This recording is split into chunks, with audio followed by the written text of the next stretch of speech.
Hey folks, so these Easter eggs, you buy a huge pack for like a couple bucks from Walmart, put the prize in, hide them around the yard or in the house, and let kids go at it looking for cool treats inside them. Well, what do you do with all the leftovers? I mean, if you're like me, you end up with a ton of leftovers. Well, for the office, I made a nice, savvy paperclip holder, and my boss offered to just order one for me, but I'm like, this one is so much better. I can put the large clips in one, the smaller clips in another. But another idea occurred to me that would be great when it comes to plant propagation. Converting these into air layering pods. So what you need is a nice hole puncher. Here's a nice vintage 1980s 2-hole puncher. And I have I'm between 3 residences at the moment, so I'm using what I have. So I'd like to use a circle punch to get a larger hole. But I'm actually going to line this up to go halfway through and punch. There. And then I'm going to do the same thing on the other side. And isn't this great? I get to use both sides of the punch to get it lined up just right. So if you can see, I have the shaft in the middle, halfway in and halfway out. So when I punch it, it's like a hemisphere here and a hemisphere there. And you want to make sure you're careful to get them. You see here how it's lined up, so that the branch can go through. But now the tricky part is getting this lined up. So if you look at this hinge, I basically have it at a 90-degree angle, and as long as I maintain that, I would be fine. So what I'm doing is now having this like that, and because this part's shorter, it's a little trickier to get in there. But I have it, so let's see.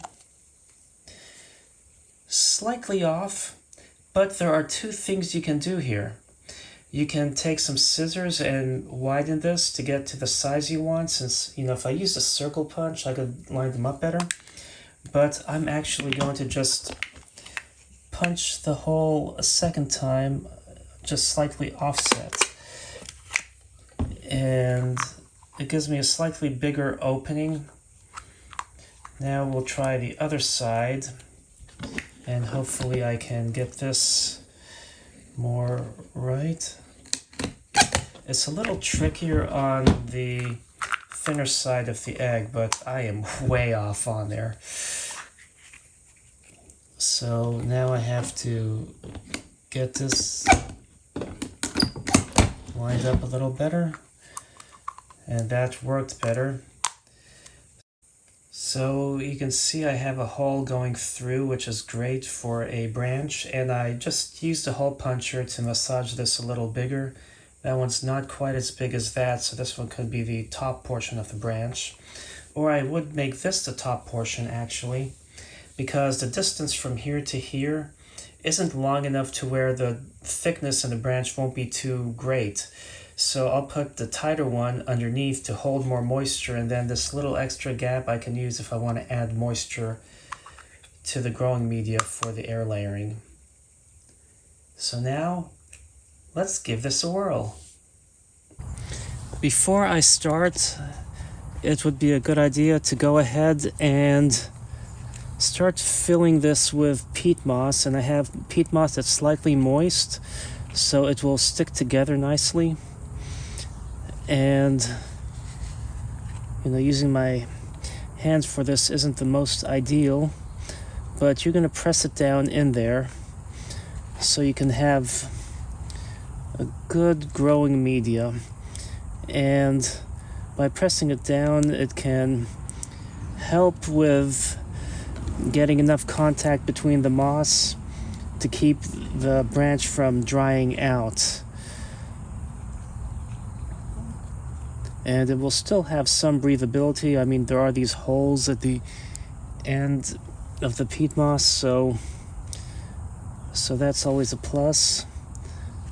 But I feel like sometimes I may not have it very compacted, and then it dries out more than anything, and maybe one reason why with the loquats I don't have as much success as I do with figs. And I'll probably work on air layering other things as I get more things in the yard to air layer once my wife and I move into the house we bought.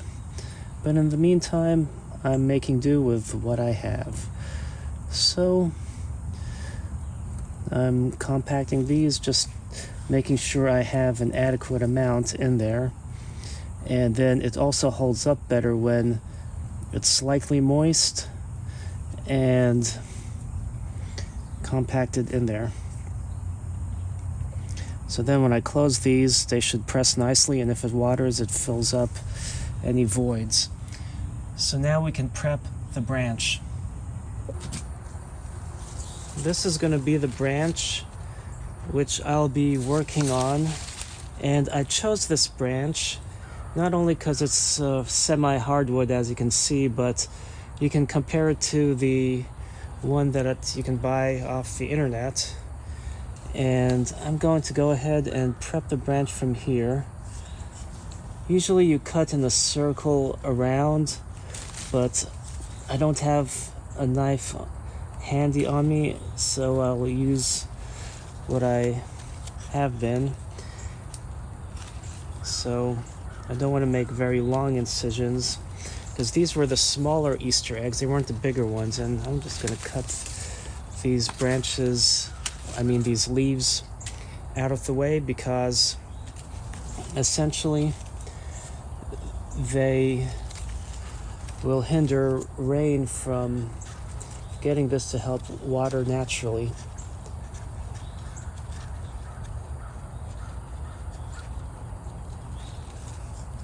So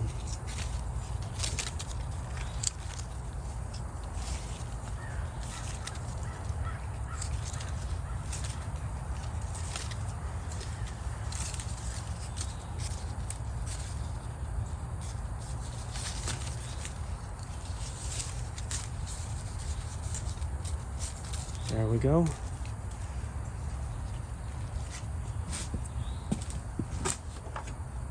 And then we'll put some rooting powder.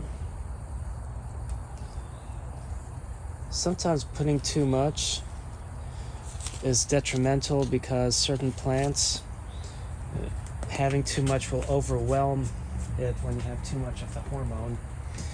So now that I have that, I can't remember which side was the wider one and which side was the narrower one.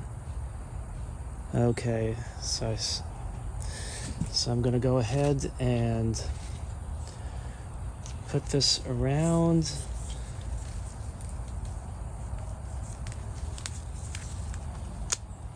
And it's snapped in place just nicely. But as an extra precaution, I'm going to take a little bit of electrical tape. Because electrical tape is vinyl-y, it should hold up better to the elements, and tape it to make sure it doesn't pop open.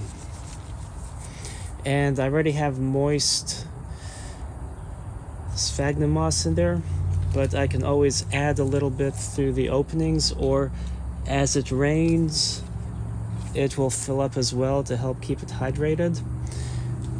So I hope you enjoyed this video. It's starting to sag, isn't it? And are inspired to make your own Easter egg propagation units or pods for air layering. Thanks for watching. Happy planting.